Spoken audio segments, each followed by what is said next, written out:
ড সাউন্ড। এই সাউন্ডটির ধরন, এটি একটি ভয়েসড বা শব্দ পরিচালিত ধ্বনি। ভয়েসড সাউন্ড কাকে বলে? ভয়েসড সাউন্ড বা ধ্বনি এমন একটি ধ্বনি বা সাউন্ড যেটি উচ্চারণ করার সময় স্বরযন্ত্র বা ভোকাল কর্ডস কেঁপে ওঠে।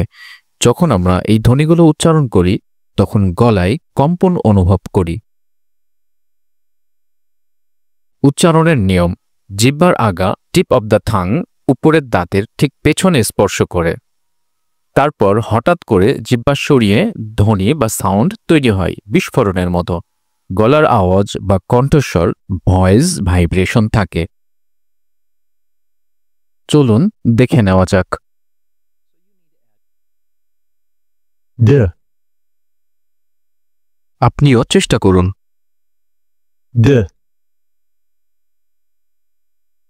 D, D,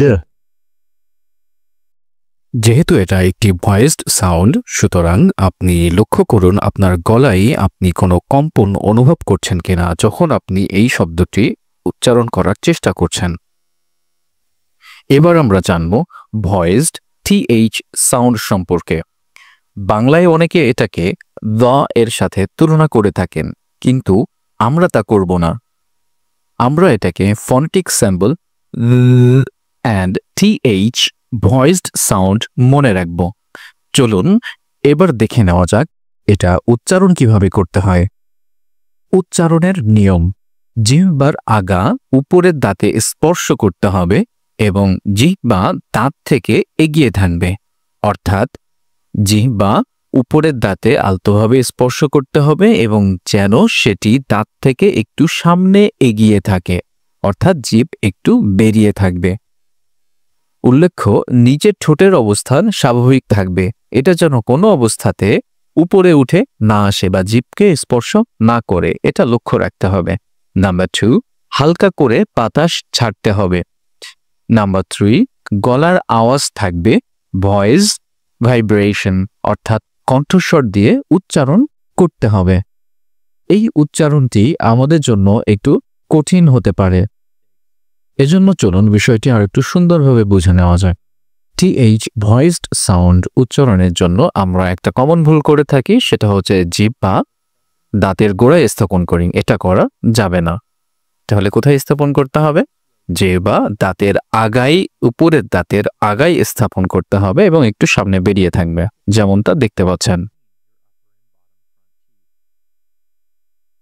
দ্বিতীয় নম্বরে আমরা যে ভুলটা করে থাকি সেটা হচ্ছে আমরা বাতাস প্রবাহ বন্ধ করে দিই। যেমন আমরা যদি উপরের দাঁতের গোড়ায়ও স্থাপন করি বা আগায় স্থাপন করি কিন্তু বাতাস প্রবাহ না করি, তাহলে এটা কখনোই টিএইচ এর ভয়েস সাউন্ডটা দিবে না। তখন হয় ড সাউন্ড হবে অথবা ট সাউন্ড হবে। চলুন এবার একসাথে চেষ্টা করি। চলুন আরেকবার প্র্যাকটিস করা যাক। এতক্ষণ আমরা জানলাম ড অ্যান্ড সাউন্ড দুইটি সম্পর্কে, কিন্তু মনে রাখতে হবে এই সাউন্ডগুলো জানাই সবকিছু নয়। আসল বিষয় হলো এই সাউন্ডগুলোর অ্যাপ্লাইং।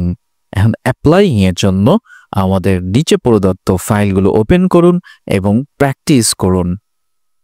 এতক্ষণ সাথে থাকার জন্য আপনাদের সকলকে অসংখ্য ধন্যবাদ।